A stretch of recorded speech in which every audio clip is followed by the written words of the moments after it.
Hey everybody, RC here. Let's talk about how to be able to do that Doverfield text.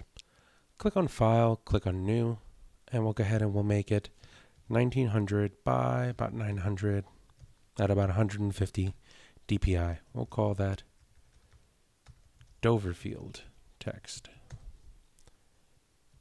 First thing I'm going to want to do is I'm going to want to fill this with black. It's going to make it a lot easier for me to be able to see. And let's go ahead and select the selection tool.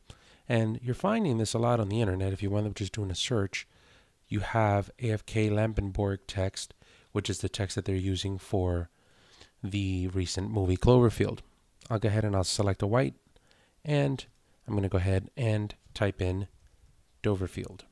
Now, I'm going to do a Command Enter and just bring this over here to the center. A couple of things to keep in mind is when you wind up getting this font, you're going to wind up seeing it this tight. So you want to make sure that you wind up getting the spacing of the letters just right. And you can go ahead and just single click right here and just drag it to the left and to the right until you get it exactly the way you want it. Once you wind up doing that, you'll be pretty much all set. Now, it has this kind of blur that they wind up running in the background. So the best way for us to be able to do this is going to be to just come over here to the Doverfield text.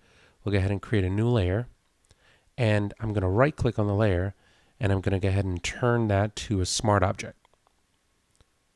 So now I can go ahead and apply a blur to it. So I'm going to go to filter, I'm going to go to blur, and I'm going to apply a motion blur.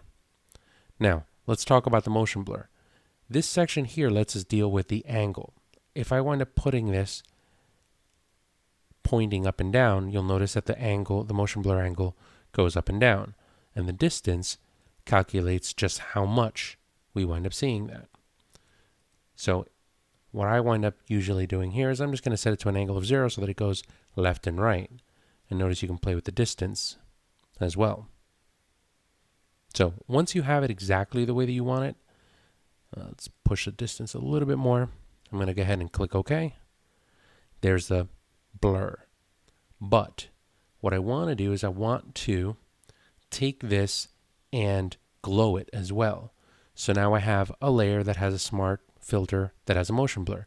I can just go ahead and double click right here, and that's going to let me access an outer glow. Now, you got to play with this a little bit, and this is going to be depending on what size you're working on, it's going to wind up changing. So you're going to wind up doing a lot of this to taste. I'm going to go ahead and I'm going to increase the size of this so that it gets really glowy. And what I'm going to do is I'm going to decrease the opacity to bring it down a little bit. And the spread, I'm going to wind up keeping really small. I can even go ahead and come over here to the color, and I'll go ahead and I'll give it a little bit more of a yellow color so that I can see it. Once I have that set, I'm going to go ahead and click OK. That's looking good.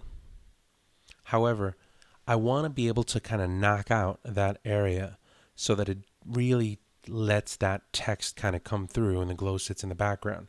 Right now, I don't want the glow running into the letters themselves. So the last thing that I'm going to do here is I'm going to command click this layer here that I have with the text. And what that'll do is that'll highlight all of the text. But I still have this Doverfield copy highlighted. From there, I'll go ahead and I'll hold on the Option key and I'll click on Add Layer Mask.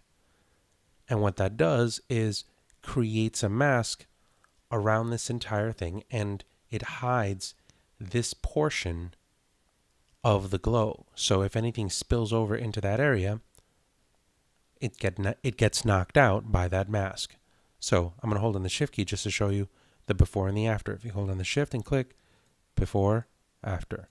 Before, you can see it in the R and the E here. So there you have it. Quick Doverfield text using smart filters and masks.